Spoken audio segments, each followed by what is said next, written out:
new apps. Watch more with PlayGo. Cheer more with Sportsmax. Read more news with Loop. Listen more with D-Music. Plus extra data. It's simply more bundled together. 51 gigabytes for 7 days for only $2,000. Live the experience with Digicel. Activate today on the My Digicel app. Public advisory. GPL is coming to you. The Ghana Power and Light Inc. wishes to advise our valued customers within the Bath settlement community and neighboring environs that GPL will be hosting a community outreach on Tuesday, March 23rd, 2021 at the Bath Community Center Ground in Region 5 from 16 hours 30 all the way to 17 hours 30 or 4:30 to 5:30 p.m. Residents are encouraged to come with questions or queries regarding GPL bill and or on any other GPL related matter, as GPL's competent staff will be on site to assist customers with the point of their need. GPL is on the move. For more information, check our website at http://gplinc.com or Facebook at www.facebook.com/GPL Incorporated or call GPL's call center on 226-2600 or Public Relations Unit at 225-1471. This is the news on top of the hour. Live from our studio in Georgetown. Kaiser Radio, 99.1 FM. Good evening. Welcome to this evening's newscast on Kaiser Radio. I am Kevin Smith. Let's get to the news in detail. Limited human resources is the main reason that the Guyana Shore base at Houston is unable to meet the demands in the country's oil and gas industry. This is according to General Manager of the GYSBI, Sean Hill. Hill shared these critical points during a panel discussion at the Guyana Basin Summit last Thursday. A shore base is an onshore support facility that, during drilling, development, maintenance, and producing operations, provides services to the oil companies. Hill highlighted, and I quote, "Human resource is a limiting factor to how much work can be done onshore, in Guyana, rather.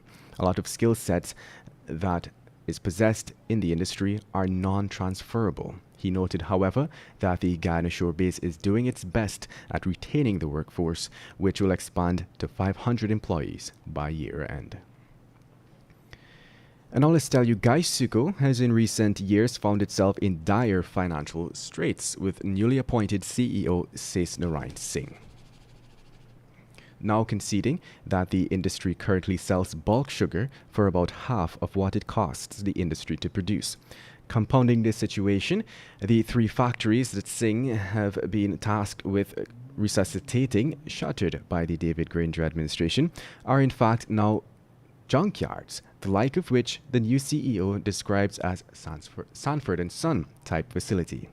Singh gave the damning revelations on Monday during a candid interview, and he told moderators that the industry currently sells sugar for just about $340 on the international market, but its production cost is closer to $600. And moving on, family members, including the parents, siblings, and children of Vanessa Lewis, today protested in front of the New Amsterdam Hospital, calling for justice to be served for the deaths of Lewis and her baby. Lewis and her baby died after complications during surgery at the New Amsterdam Hospital a few weeks ago. Lewis's father, Eric Lewis, said that he is convinced that the regional administration and regional health services of Region 6 are facilitating a cover-up into what took place at the hospital. While 2 nurses and a doctor were suspended, the family believes that such actions are not justice, since the medical professionals will be back on their jobs after the suspension. And now let's tell you, within the next 3 months, farmers from Pomeroon Suriname will benefit from a state-of-the-art agro-processing facility that is currently being constructed by the Ministry of Agriculture's New Guyana Marketing Corporation, or GMC. According to a statement from the ministry, the project is being executed at a tune of $60 million and will be located in a separate building adjacent to the Guyana School of Agriculture's Region 2 campus. My apologies. Agriculture Minister Zulfikar Mustafa conducted a site visit to the location to assess the progress of the ongoing works. While offering comments on the project, Minister Mustafa said that his ministry will be constructing several of these facilities to assist farmers with adding value to their produce. And on that note, let's tell you that Ricardo Fagundes, a well-known gold dealer, was last evening executed in front of a popular nightclub in Georgetown, the Palm Court. According to information, around 22 hours 30, he received a phone call to go outside to meet someone. When he exited Palm Court, two unmasked men jumped out of a white new model wagon and fired multiple gunshots in his direction. He was killed by 15 bullets. Up to press time, no arrest for a suspect in the execution-style killing has been made. And moving on, in light of India's logging company Vaitarna Private Holdings Incorporated, or VHI, being flagged recently for blatant violations of Guyana's labor laws, it has come to the attention that the fines for such infringements are minuscule and do not serve to deter non-compliance. This was first highlighted by the Minister of Labour, Joseph Hamilton, as he spoke about VHI's infractions last Friday. Following that, independent research conducted by Kaitur revealed the fines for breaching Guyana's labor regulations do not surpass $46,875, with the lowest fine being a mere $100. Given that the value of these fines may be seen to companies as chump change, non-compliance across all sectors of Guyana's labor force may be the result. In other news, Guyana was warned by a host of oil experts and good governance advocates to not rush the approval of Payara, ExxonMobil's third field development project in the Stabroek Block. Considering the fact that Guyana was handed a bad deal when it penned the Stabroek Block agreement with ExxonMobil, Sinopec, Nexen and Hess, experts has advised too that the Payara permit should be leveraged to acquire more favorable terms for the country.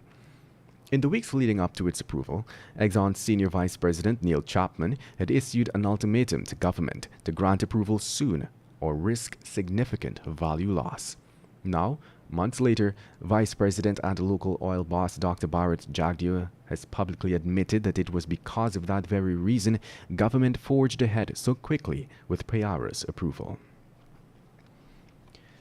And finally, let's tell you APNU AFC was formed on Valentine's Day in 2015. Though it managed to put a wedge in the 23 years of PPPC governance, the APNU AFC's first and only term in office failed to convince the nation that it deserved a second term. Not only were the masses of Ghana incensed by the conduct of the coalition during the 2020 electoral saga, its members were so affected as well. Since the inauguration, they have become so bothered with the APNU AFC faces an exodus of constituent parties and members. While its leader, David Granger, goes silent for months, the APNU AFC is slowly falling apart. The Justice for All party was the only constituent of the APNU AFC coalition to admit that the PPPC had won the election. It did so even before GCAM chairman Claudette Singh made the final declaration in August of 2020. Want value for your advertising dollar? Then place your ads on Kaicho Radio's newscasts. Streamed live on 6 different mediums, reaching hundreds of thousands. Advertise today and watch your dollar grow. Call us on 225-8465 or 226-8210 today.